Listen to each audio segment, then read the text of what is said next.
What habit keeps some older folks' homes spotless while others struggle? The truth may surprise you. Clean homes don't come from deep cleaning sprees or hiring outside help. They're the result of small, consistent habits done every single day. In fact, there are 6 simple things that tidy older adults do almost without thinking. And these tiny actions make all the difference.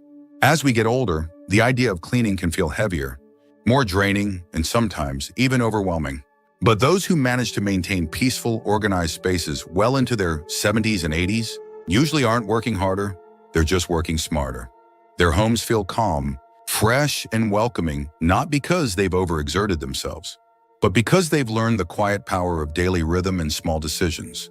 In this video, we'll walk through the 6 habits older adults with clean homes practice each day, habits that you can start using right away without spending more energy or money.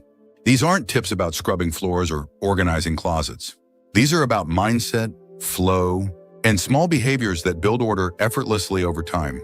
And if you've ever looked around and thought, why does my space feel more cluttered than it used to? Or why can't I keep up like I did years ago? Then this video is exactly for you. Because the answer isn't about age, it's about approach. Stay with us until the end, because once you understand these 6 habits, you'll see that creating a cleaner home doesn't have to be tiring. It just has to be intentional. Let's get started. Number 1, a morning reset ritual. One of the most consistent habits among older adults with clean homes is the way they begin their mornings, with a simple act that signals to their environment and themselves that the day has begun with purpose. It might be something as small as making the bed right after waking up, or wiping the bathroom sink after brushing their teeth. But the point is not about what task is done, it's that something is done. That first tiny reset creates a domino effect. It brings a sense of control to the day, gently reminds the body to move, and nudges the mind into a more organized state. That 1 minute of order can lead to 5 minutes of tidying. 5 minutes might turn into a quick vacuum, or putting away items that were left out the night before. But none of it feels overwhelming, because it all started with something small and satisfying. Let's take Bill, a 75-year-old widower who keeps a tidy 2-bedroom apartment. Every morning, without fail, he straightens his bed, covers, folds his pajamas, and places them in a drawer.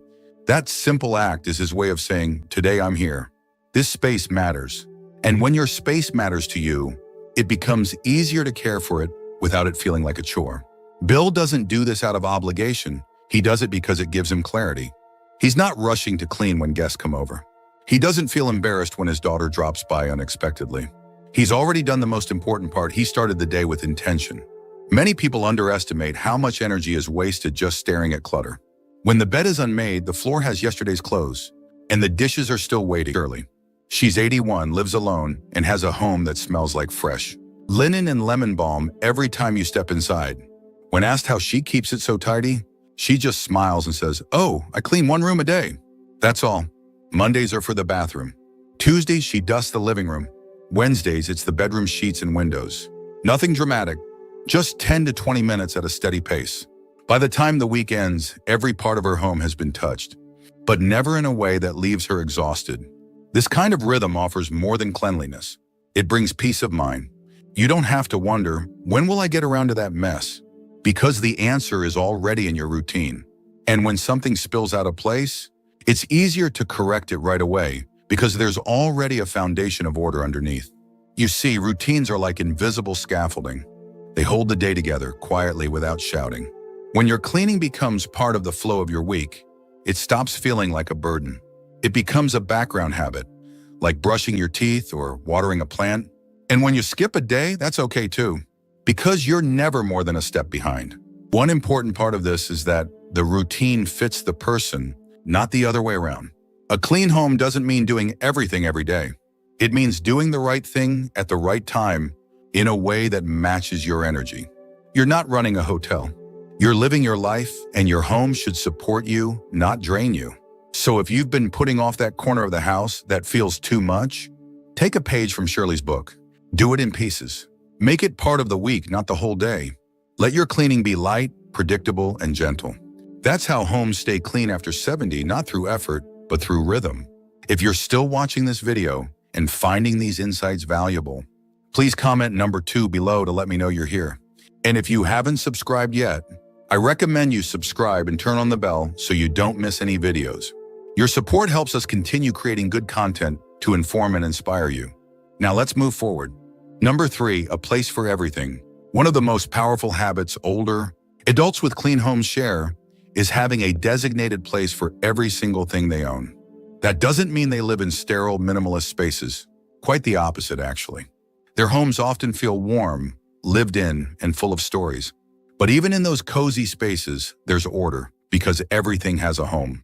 Take Helen, for example. She's 76, lives in a modest townhouse, and keeps a tidy, inviting home. She's got her knitting basket beside her favorite chair. The remote always rests on a specific tray by the lamp. Her keys hang on the same hook near the door. You won't find her opening drawers in a panic, or searching through piles of mail to find a letter. That's because she's already decided where everything goes. And more importantly, she always returns it there. This habit may seem simple, but it changes everything. When items have no home, clutter builds up fast. Mail ends up in the kitchen. Glasses go missing. Socks pile on chairs. But when you take the time to give everything a home, it becomes easier, almost automatic, to maintain order. You don't need to clean as often because the mess doesn't have a chance to spread. There's also something deeply calming about predictability. When you always know where something is, you feel anchored. Your mind relaxes. You move through your day with less stress, fewer interruptions, and more confidence. That sense of flow becomes part of your peace. Many older adults with clean homes will tell you they didn't always live this way, but they got tired of looking for things, tired of feeling frustrated, and tired of being surprised by clutter that didn't seem to belong anywhere. So they made a quiet decision. Everything in their home would earn its place. If it didn't have one, it would either get one or go. And this doesn't mean perfection. Sometimes things end up out of place. But when you know where it belongs, it's easy to put it back. That's the difference. A clean home isn't the absence of mess. It's the presence of systems that make cleaning feel easy and natural. So, if you're surrounded by things that seem to float from room to room, take a moment and ask, where should this live? That one question can restore hours of peace over time. It's not about organizing everything overnight. It's about slowly giving each item a sense of belonging. And when everything belongs, your home becomes a place of rest, not restlessness. Number 4, a light daily tidy up. One habit that truly separates those with consistently clean homes from the rest is a quiet but powerful ritual, the light daily tidy up. It's not a big cleaning spree or a deep scrub session. It's the simple act of resetting their space before it has a chance to fall out of balance. Let's take Barbara, 82 years old, who lives in a small home she's cared for over 4 decades. She doesn't spend hours a day cleaning.